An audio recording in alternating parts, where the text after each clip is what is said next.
아멘. 할렐루야. 지난 시간에 이어서 오늘은 하늘에 오른 자가 없었다라는 오늘 13절 말씀을 중심으로 함께 은혜를 나누도록 하겠습니다. 지난 시간에 이사야 66장 1절에 기록된 말씀을 살펴보았을 때 하나님께서 친히 지으신 하늘은 나의 보좌요 또는 하늘들은 나의 보좌요 라고 말씀하셨고요. 또 땅은 내 발등상이다 라고 말씀하시면서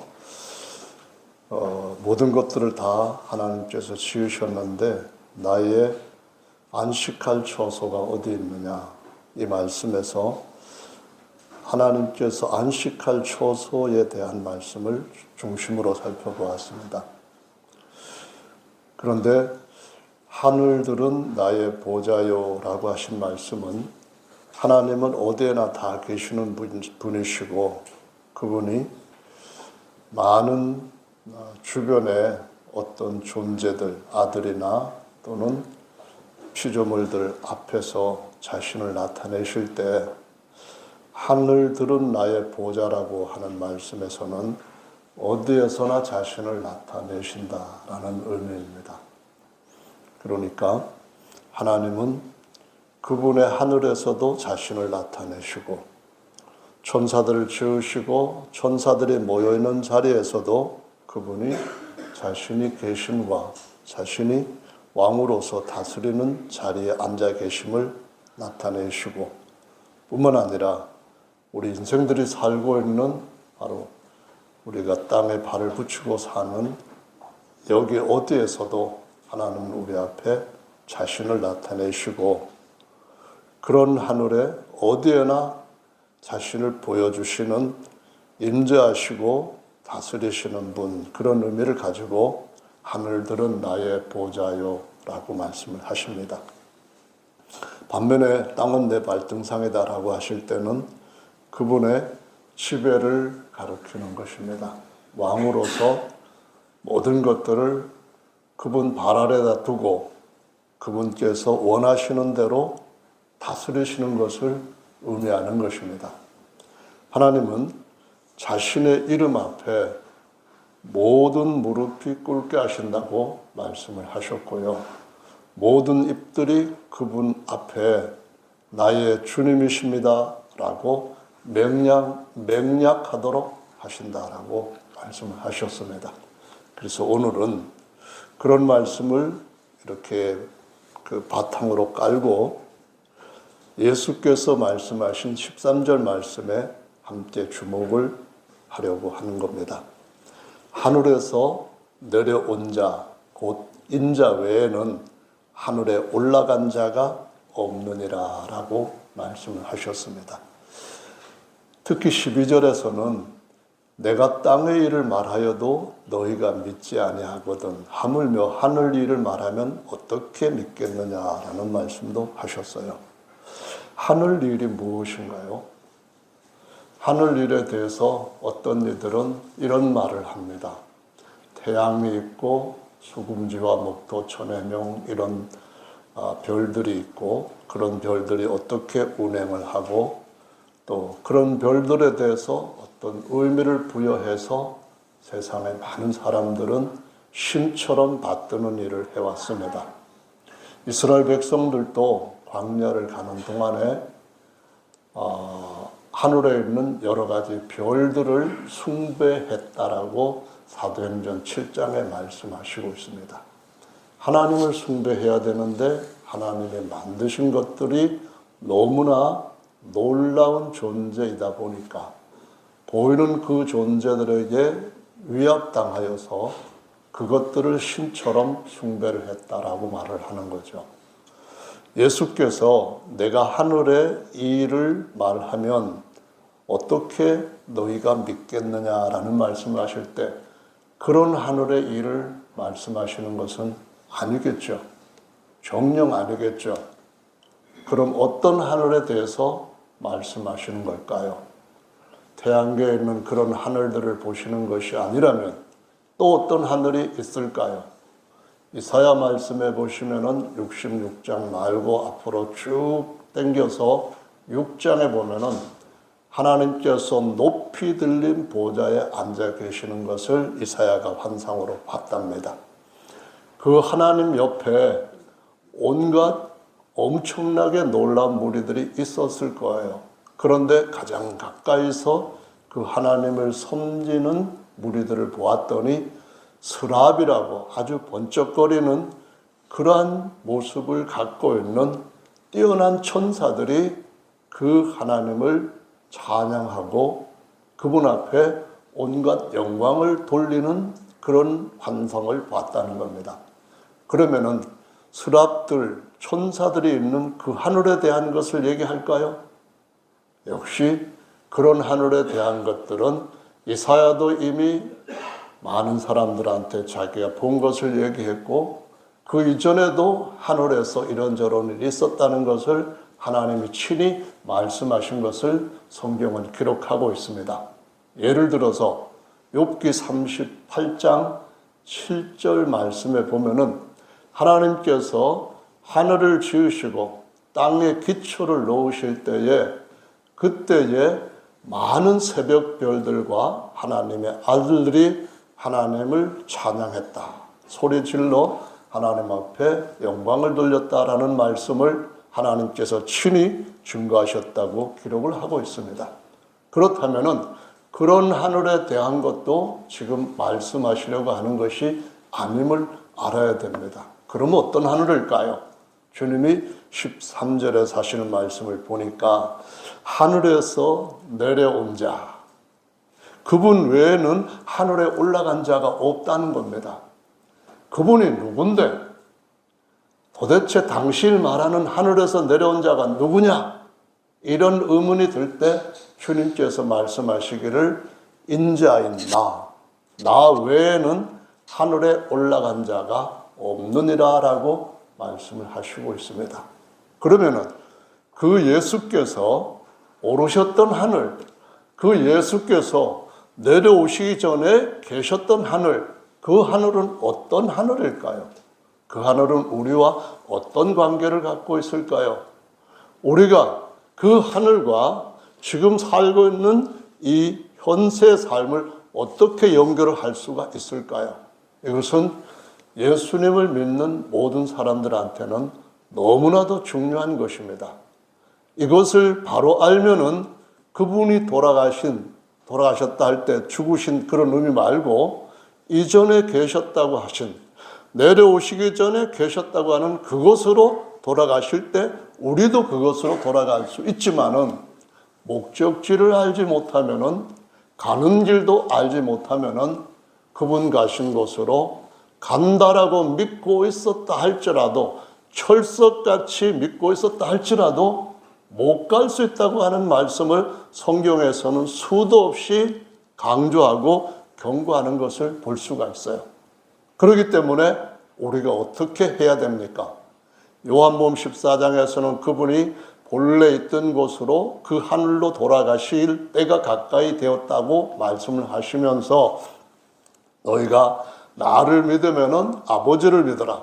아버지를 믿는다면 또 나를 믿어라. 내 아버지 집에 거할 곳이 많도다 하시면서 내가 너희를 위하여 거할 곳을 예배하러 가는데 예배하면은 내가 다시 너희에게로 와서 나 있는 곳에 너희도 영원히 있게 하겠다라고 약속을 하십니다. 그때 도마 사도가 이렇게 묻습니다. 아버지여, 가는 곳을 우리가 알지 못하니 어찌하여서 우리가 가는 길을 알 수가 있겠습니까? 이 말씀을 합니다. 이것은 오늘 주님께서 니고데모라고 하는 구약의 율법 선생하고 대화를 하시는 동안에 말씀하신 것입니다.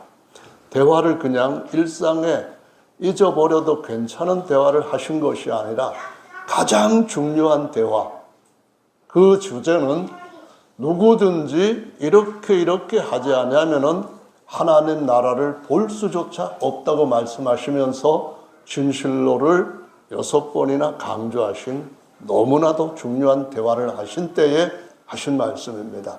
그 말씀에서 내가 땅의 일을 말해도 너희가 못 믿는데 하물며 그 하늘의 일을 말한다면 너희가 어떻게 믿겠느냐라고 말씀을 하십니다.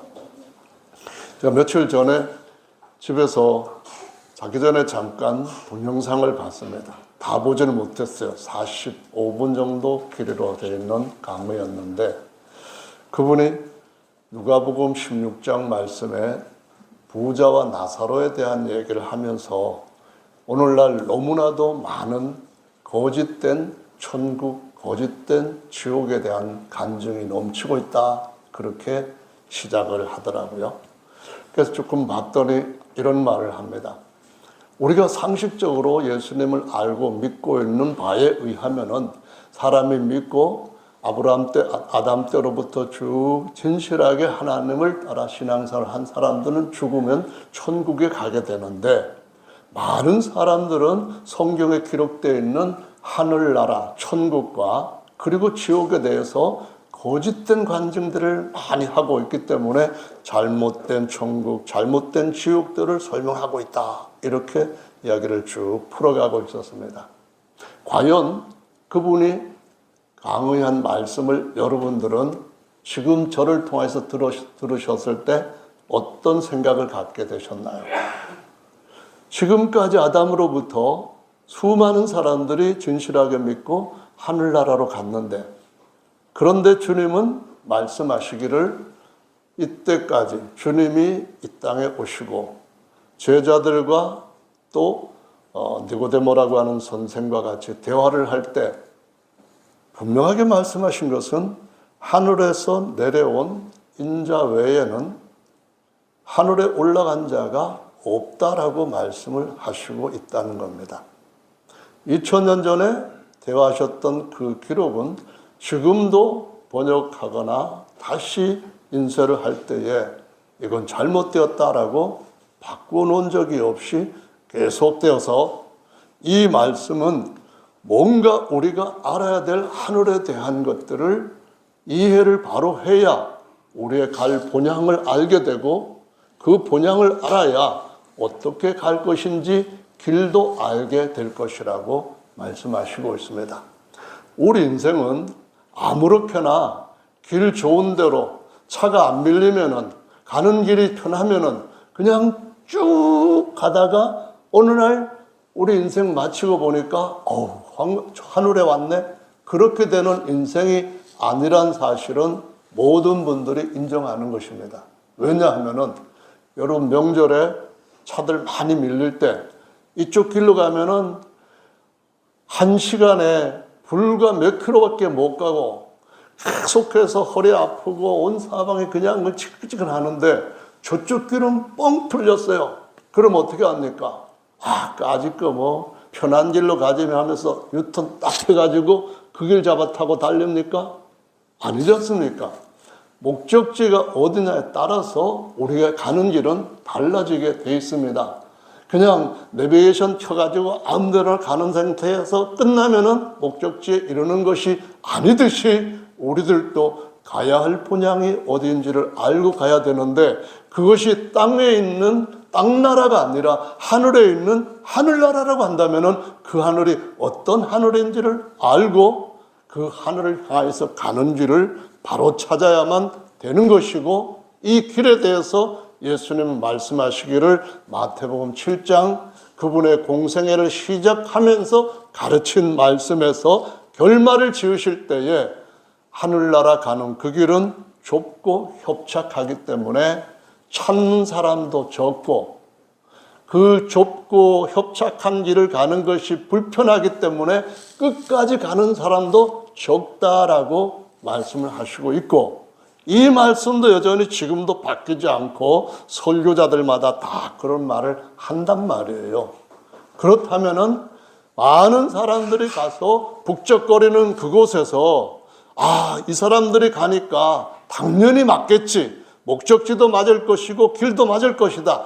그렇게 생각할 것인지 아니면은 세상의 모든 사람들이 가는 넓은 길로 그냥 가고 세상에 많은 사람을 믿는 그릇된 천국과 그릇된 천국길로 갈 것인지, 성경에 기록되어 있는 그곳과 그 길을 따라 갈 것인지를 이왕에 예수님 믿을 때에 기록된 성경대로 믿는 그러한 용기와 의지가 여러분 모두에게, 그리고 저에게 인생 끝까지 변함없이 이어지게 되기를 예수님의 이름으로 축원합니다.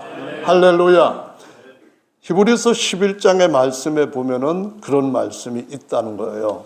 어떤 말씀이 있는가 하면은, 하나님께서 에녹을 사랑하셔가지고 이 에녹을 죽음을 보지 않고 세상에서 데려가심으로 더 이상 세상에 있지 아니하더라라는 말씀이 기록되어 있어요. 여러분, 하나님께서 에녹을 데리고 가셨는데, 에녹이 하나님과 동행해서 하나님이 그를 데려가셨을 때에 세상에는 있지 아니했다라고 기록이 되어 있습니다만은, 그러나 그가 어디로 갔다라는 말은 없어요. 그래서 저는 이 말씀을 보면서 에녹이 어디로 갔지? 당연히 땅에서 떠났으니까 하늘로 갔겠지, 이 생각을 했습니다. 하늘로 갔다는 말은 맞아요. 하늘로 갔다는 말은 맞는데, 그럼 어느 하늘인가, 이것도 찾아봐야 될 과제라는 거죠. 제가 처음에 말씀드렸던 것처럼 하나님의 하늘, 지으신 하늘들은 하나님의 보좌입니다. 그런데 하나님께서 그 앉아서 영원히 통치하시는 하늘이라고 하는 것이 어떤 하늘인가 하는 것에 대해서는 신중하게 입사시험 치는 것보다도 더 아주 주의해서 살펴보고 점수 제대로 맞아야 되는 중요한 질문과 답인 줄로 믿습니다. 아멘. 이거는 정말로 하나님께서 우리에게 가르쳐 주시는 중요한 것인데, 그냥 하늘에 별들 있는 곳으로 갔다, 그거는 아니겠죠. 또 한 번 다른 말씀이 있습니다. 이런 말씀이에요. 열왕기하 2장 11절 말씀에 보시면은, 두 사람이 행하며 말하더니 호련히 불수레와 불말들이 두 사람을 격하고 엘리야가 회리바람을 타고 승천하였더라라고 기록을 하고 있습니다. 여기에는 승천이라고 해서 올라가다라고 하는 단어와 그리고 하늘이라고 하는 단어가 들어가 있습니다. 그래서 into heaven이라고 번역을 하고 있습니다. 하늘 속으로 들어갔다, 이렇게 말씀을 하고 있습니다. 그럼 이 하늘은 어떤 하늘일까요? 욥기 38장 7절에서 말씀했던 그 하늘일까요? 아니면은 욥기 38장 7절에 기록되어 있는 땅에 위에 있는 하늘이 아니지만은 또 어떤 하늘일까요? 아까 이사야 6장에서 말씀했던 그 하늘인지, 이런 구절을 또 한번 참고해 보시면 도움이 될 것입니다. 열왕기하예요. 똑같이 열왕기하 6장 17절에 보면은 기도하여 가로되 야훼여 원컨대 주의 눈을 열어서 보게 하옵소서 하니 야훼께서 그 사환의 눈을 여심해 저가 보니 불말과 불병거가 산에 가득하여 엘리사를 둘렀더라. 앞에 두 사람이 행하였다 하는 말은 엘리야와 엘리사가 엘리야의 선지자 사역을 엘리사한테 후임으로 물려주시고, 그리고 이제 하나님께서 그를 데려가시는 내용을 기록한 겁니다. 그래서 엘리야는 똑같이 불수레와 불말들을 타고 올라갔다 했는데 하늘로 올라갔다는 거예요. 근데 열왕기하 6장 17절에서는 엘리사가 자기 종한테 어떤 것을 보여준 내용을 기록하고 있습니다. 적들이 쳐들어와서 북쪽 이스라엘을 에워쌌어요. 사마리아 수도를 에워쌌는데 두려워서 벌벌 떨면서 어쩔 줄을 모르는 겁니다. 그랬더니 엘리사가 하나님 앞에 기도를 하면서 자기 종한테 하나님의 은혜를 베풀어 주시기를 간구했어요. 하나님께서 그 기도를 들으셨고요. 들어서 보았더니 아니 세상에 불병거와 불말들이 산에 가득하게 산 위에 쫙 둘러있는 모습을 봤다라고 기록을 하고 있습니다. 엘리야 때는 불수레라고 했는데요. 이 불수레라는 말과 불병거라는 말은 똑같은 말인데 하나는 병거, 하나는 수레로 다르게 번역을 했다는 것만 이해하시고요. 중요한 것은 이 불수레와 불말들은 땅에 있는 것들이 아닌 거예요. 땅에 있는 것들이 땅에서 그 당시에 전쟁을 할 때 수많은 병거, 그러니까 그때 말로 하면은 전차부대예요. 이런 것들과 땅에서 네 발로 달리는 그런 말들이 아닌 거예요. 따라서 하늘에 수많은 천사들의 무리들이 있다는 거예요. 그 무리들 가운데로 엘리야가 그 불병과 불말을 타고 승천, 하늘로 들어갔다라고 말씀을 하고 있는 거예요. 그러니까 하늘이라고 하는 것이 우리가 쳐다볼 때 푸른 하늘, 그리고 그 궁창 위에 캄캄한 광대한 하늘, 우주라고 하는 지부, 집주라고 표현하는 그런 공간 말고 또 다른 영역, 하나님이 욥한테 말씀하실 때에 내가 천사들, 내 아들들이라고 표현한 많은 천사들을 지을 때 욥 너는 어디 있었느냐? 이렇게 질문하셨을 때에 그 존재들이 있는 하늘이 있다라는 것을 보여주고 있는 거예요. 오늘은 우리 권병준 형제님이 이 말씀을 듣게 되어서 감사하게 생각합니다. 지난번에는 백정 형제님이 또 말씀을 듣는 시간에 저녁 시간까지 있어서 감사를 드리는데요. 다른 분들은 이걸 잘 아는 말씀일 수도 있어요. 하지만은 또 다른 많은 사람들은 우리가 듣고 있는 이 말씀을 동영상이나 또 다른 글 같은 걸 통하여서 들어야 될 굉장히 중요한 말씀입니다. 여러분들이 여러분 주변에 있는 가족 중에 목사님이나 또 주변에 있는 친구나 주변에 있는 또 아는 분들 어떻게 하는 지인 중에 목사님들이 있다고 한다면 물어보시기 바랍니다. 하늘에 보시기 바랍니다. 까불지 말고 건방 떨지 말고 잘난 체하지 말고 진짜 그분이 관심을 가질 수 있는가 하는 거기에 대해서 기도하는 마음으로 한번 물어보시기 바랍니다. 제가 오늘 이거 준비하고 나오기 전에도 주석들을 다시 한번 확인해 봤어요. 지난번에 말씀을 드렸던 것처럼 하늘에 대해서 강의한 그런 목사님들이 누가복음 16장 가지고 그 제목으로 설교를 했으니까 굉장히 중요한 것들을 잘 설명할 수 있을 거다 했는데 아까 말씀을 드렸던 것처럼 사람들이 죽으면은 구약성경에 신앙생활 잘하고 죽으면은 다 그 하늘 나라에 들어갔다라고 주장을 하는 거예요. 여러분, 그리스도 예수님의 피 없이는 하나님의 나라, 그 하늘나라에 들어갈 수 있는 길이 있다, 없다? 없습니다.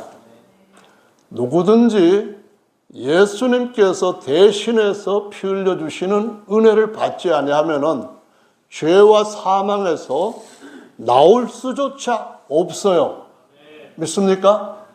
나올 수조차 없을 뿐만 아니라 그것보다도 더 높은 이 불병과 불말들이 막 득실거리는 그런 지역에 있는 천사들이라 할지라도 그 하늘에 올라갈 수 없다라고 말씀하시는 것이 이 이사야 선지자가 하나님으로부터 받아가지고 사람들한테 확실하게 알려주신 가장 놀라운 하늘의 비밀 가운데 기초적인 것, 기본적이라는 것을 여러분 모두가 기억하시게 되기를 예수님의 이름으로 축원합니다.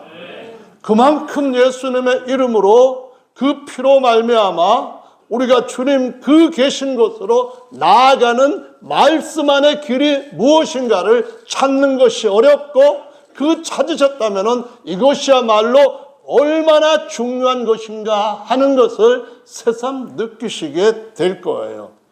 그 길을 매일 드나들 수 있는 주님 앞에 높은 길을 걷게 하신 그 은혜를 누리는 분들은 말씀을 읽을 때와 하나님 앞에 기도할 때에 그 마음이 정직하고 간절하다면 하나님의 더 크고 높은 영원한 은혜를 느끼게 될 거예요.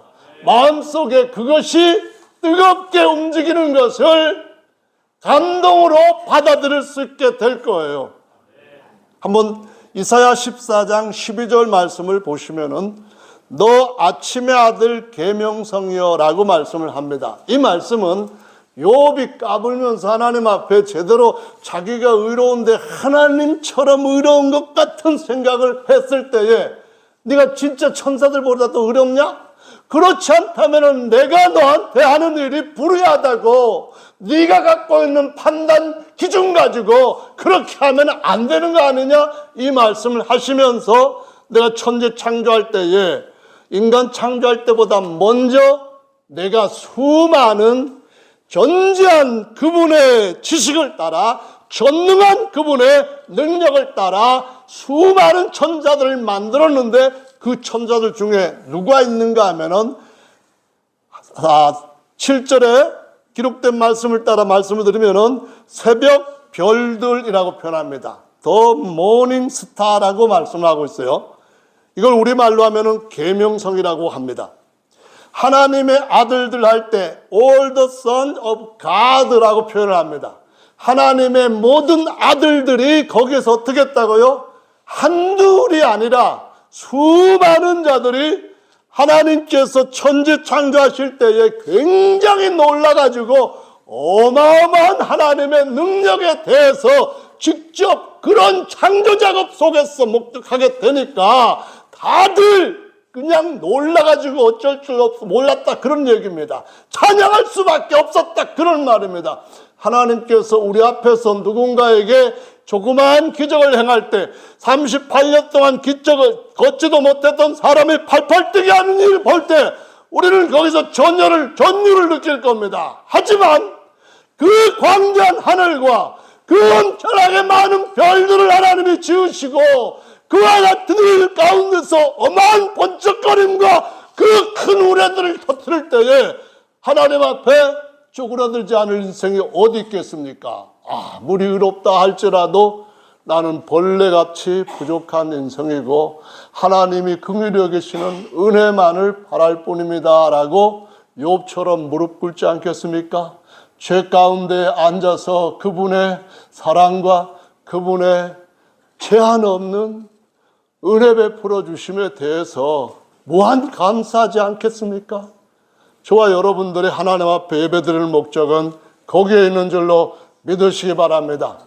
우리 마음이 둔하여지고 세상 것들로 해서 점점 짓밟히고 시달리고 이러다 보니까 세상에 조금 아픈 것들이 그것 때문에 손도 제대로 못 쓸 만큼 제한을 받게 되고 트라우마가 생기게 되어서 하나님 앞에 나와서 예배를 드릴 때도 우리가 예배를 드리는 그 대상이 어떤 존재인지를 생각조차 제대로 하지 못하는 상태 가운데서 우리 일생들을 쭉 허비하면서 주님 앞에 설 수 있을 수밖에 없는 그런 길을 갈 수가 있습니다.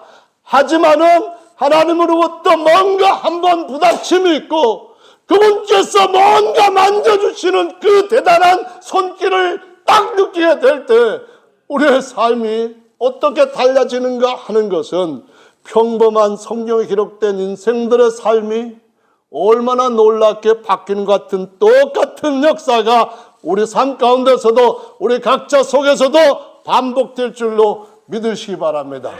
철저한 절망, 더 이상 인생에 대해서 아무런 가치도 느끼지 못할 만큼의 그런 낙심 속에 빠졌을 때라도 여전히 하나님은 우리를 얼마나 위대한 존재로 세우시기 위하여서 끊임없이 일하고 계시는가 하는 것을 알게 될 겁니다. 여러분, 하나님께서 천지 창조하실 때에 그런 존재들이 있었다는 건데요. 이사야 12장 12절에 너 아침의 아들 계명성아, 이 말이 바로 욥기 38장 7절에 있던 그들을 여기다가 지금 얘기하고 있는 거예요. 어찌 그리 하늘에서 떨어졌으며 너 열국을 엎은 자여, 어찌 그리 땅에 찍혔는고. 내가 내 마음에 이르기를 내가 하늘에 올라 하나님의 뭇별 위에 나의 보좌를 높이리라. 내가 북극 지폐 산 위에 자정하리라. 가장 높은 구름에 올라 지극히 높은 자와 비기리라 하도다. 그러나 이제 내가 음부 곧 구덩이의 맨 밑에 빠지리라 라고 말씀합니다. 가장 뛰어난 대천사장, 이 계시록에서는, 계시록이 아니라 킹제임스 번역에서는 루시퍼라고 계명성을 번역을 했어요. 이 존재를 당시에 강했던 바벨론 왕에 빗대어가지고 사람들한테 너희들이 눈으로 보지 못하지만은 사탄 마귀는 이런 존재다 하고 알려주고 있는 거예요. 요걸 보고 사탄 마귀란 존재가 어떤 건지를 봐라. 사탄 마귀를 아무도 볼 수 없지만 요걸 보면 사탄 마귀가 어떤 것인지를 볼 수 있도록 너에게 보여주는 표징이야. 이렇게 주님이 말씀을 하시고 있는 거예요.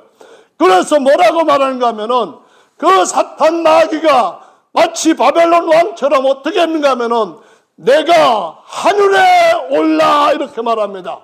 천사들이 있는 하늘이 있다고 했죠. 불말과 불병거들이 엄청나게 많은 그 하늘에서 최고의 존재가 어떤 생각을 품었다고 말합니까? 내가 이 하늘에서부터 저 하늘에까지 올라가겠다 하는 야망을 가졌다는 겁니다. 그런데 또 어떤 꿈을 품었다는 겁니까? 하늘의 무별들, 여기서 무별들이라니까 또 뚝 떨어져 가지고 공중에 있는 하늘의 별들 생각하시는 분이 있는데, 아까 분명히 말씀드렸잖아요.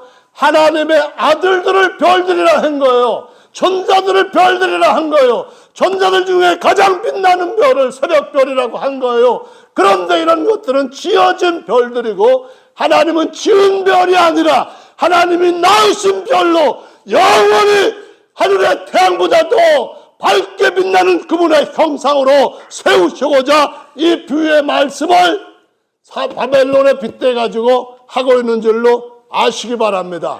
아멘. 뭐라고 말합니까? 내가 북극 지폐의 산 위에 올라. 이게 무슨 산입니까? 성경 말씀하시기를 예수께서 다시 오실 때 구약에서 시온산에 임하신 그것이 아니라 모든 것 위에 하늘에 임하시는 그 시온산에 예수께서 구름 가운데 시온산에 재림하실 때 이 말씀을 하시는 겁니다. 할렐루야. 그리고 뭐라고 말씀합니까? 가장 높은 구름에 올라. 이 구름은 어떤 구름입니까? 예수께서 타고 오실 구름인 줄로 아시기 바랍니다. 할렐루야. 그분 다시 오실 때 거듭나고 끝까지 믿음을 잘 지킨 하나님의 거듭난 아들들, 곧 요한복음 3장에 기록되어 있는 이러한 경험을 믿음 안에서 말씀대로 한 사람들, 이 사람들 모든 위에서 다시 태어났다고는 이 사람들, 그들도 그 구름 가운데로 끌어올리시게 될 줄로 믿으시기를 바랍니다. 하나님의 나팔 소리 천지 진동할 때에 할렐루야, 그가 구름 가운데로 우리를 끌어올려 영원토록 하나님 아버지와 함께 하시는 일을 할 것이라고 약속하신 그 구름입니다. 할렐루야. 그러면 지극히 높은 자는 누굽니까? 아까 말씀드렸던 것처럼 하나님의 독생자를 지극히 낮추셨다가 그를 모든 하늘 위에 있는 어떤 이름보다 더 뛰어난 이름을 주시고 그 이름 앞에 모든 무릎이 꿇게 하시고 모든 입으로 그를 주라고 맹약하게 하시는 하나님이시자 하나님의 형상이고 사람이신 예수 그리스도를 가리키는 줄로 믿으시길 바랍니다. 그 예수 그리스도와 우리가 어떤 상관이 있습니까? 그가 다시 오실 때에 거듭난 우리들에게도 그와 같은 형상의 그와 같은 아들로서 맏아들이 되신 그분이 우리의 모두를 같은 동류의 아들들로 천사들까지 영원히 부리는 하나님의 후사와 형상으로 세우신다라고 약속하시고 있다라는 말씀입니다. 할렐루야. 이제 여러분 여기까지 설명을 이해하셨다고 한다면은 인자 외에 하늘에 올라간 자가 없다라는 것을 이해하실 줄로 믿습니다. 천사들이 있는 영계라고 하는 하늘이 사실은 영이라고 하는 것을 가지고 있는 모든 존재들을 가둘 수 있는 장소, 감옥도 같이 가지고 있다고 하는 것을, 땅에 있는 육체를 가두는 감옥이 있는 것처럼 그것을 이해한다면 그걸 가지고 하늘에 있는 영들도 가둘 수 있는 감옥이 거기 있다라는 사실을 보여줍니다. 구약의 모든 의인들은 예수 그리스도께서 피를 흘리실 때까지 기다리면서 그들이 죽으면 육체는 흙으로 무덤으로 가고 굴에 묻히게 되고 그들의 안에 있던 진짜 속사람, 그 속사람은 영들을 가두는 장소가 있는 둘째 하늘, 영들인 천사들이 만들어져서 있는 그곳에 죄를 사함을 받을 때까지 가게 된다는 사실을 다 보여주고 있는 것입니다. 욥은 말합니다. 하나님께서 나를 음부에 숨기시고 그분의 때에 나를 기억하셔서 나를 다시 건지기를 원합니다라고, 여러분이 제 안에 동영상 보시면은 제가 은혜 받은 것처럼 여러분들도 받을 거예요. 이거 아부가 아니라 자꾸 또 아내 얘기하면 안 되는데 정신 차리고. 하나님께서 구약 성도들은 누가복음 16장 기록된 것처럼 의인들은 죽으면은 그 영이 음부라고 하는 곳에 갇혀서 예수님께서 음부와 사망의 열쇠를 가지고 오셔서 풀어주실 때를 기다려왔다라고 말씀을 하고 있어요. 그래서 죽고 바로 천국 갔다, 그런 개념을 가지고 신약에 하나님께서 우리에게 주신 하늘의 진리의 말씀을 이해하려고 한다면 안 풀려요. 몰라요.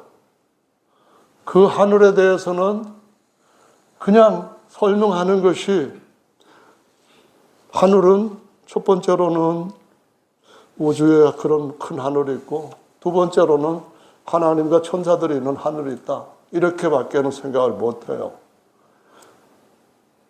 주님이 말씀하시기를 바울한테 계시를 주셨는데 그 계시에 의하면은 음부에 사로잡혀 있던 그런 자들을 예수님이 생명으로 사로잡고 하나님의 사랑으로 사로잡고 하나님의 모든 은혜로 사로잡고 모든 하늘 위로 올라가셨다라고 말씀합니다.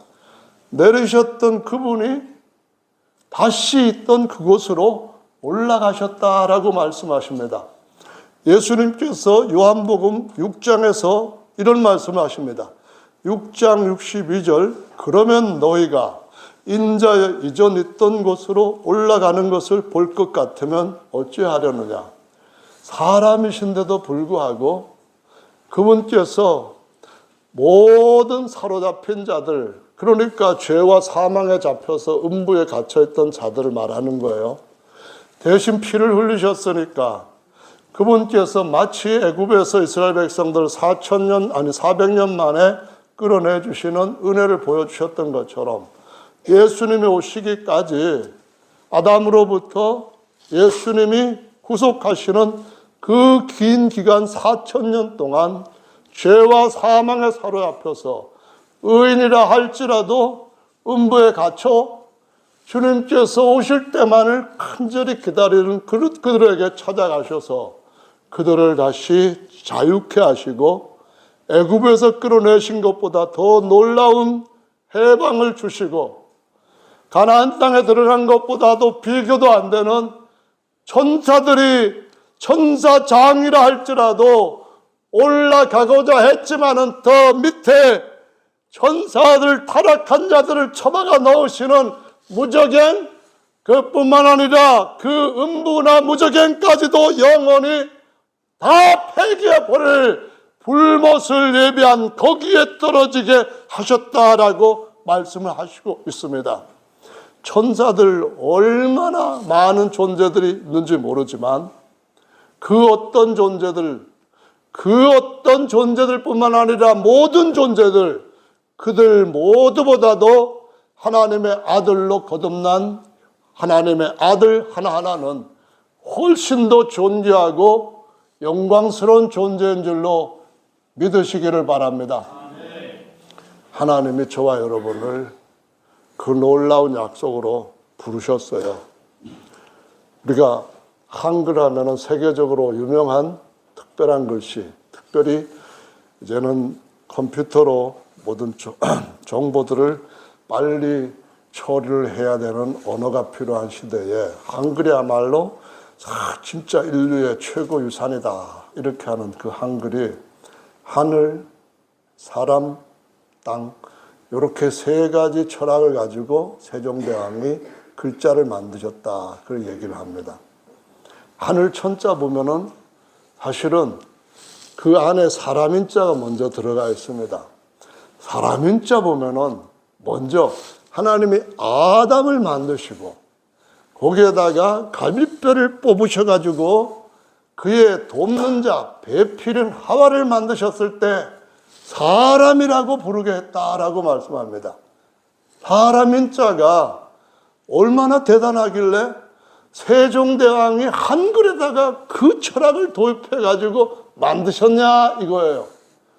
그거는 그렇게 중요한 것이 아닙니다.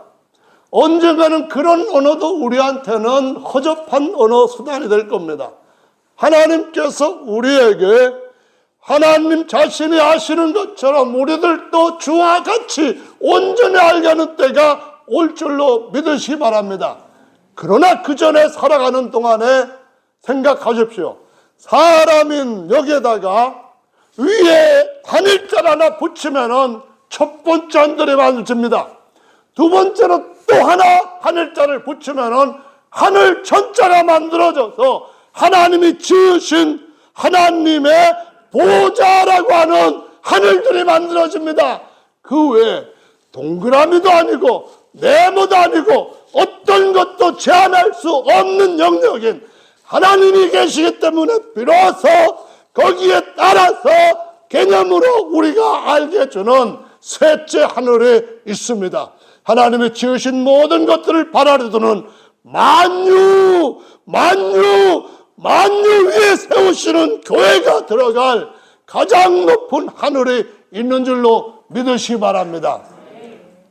주님이 우리를 자기 속에 싣고 자기의 길을 따라서 거기에 이르게 하시고 내가 이기고 하나님의 영광의 형상이 되고 하나님의 보좌에 앉은 것처럼 이기는 자들은 내가 앉은 이 보좌에 함께 앉게 주겠다고 한 세 사람의 머리 되시고 지체로 연합시켜 주셔서 머리뿐만 아니라 손뿐만 아니라 발뿐만 아니라 모든 것들을 다 가지고 있는 그러한 새 한 사람의 한 지체들로 세우시는 그분의 놀라운 역사를 지금 오늘 시간에도 주님은 쉬지 않고 행하시고 계심을 믿으시기 바랍니다.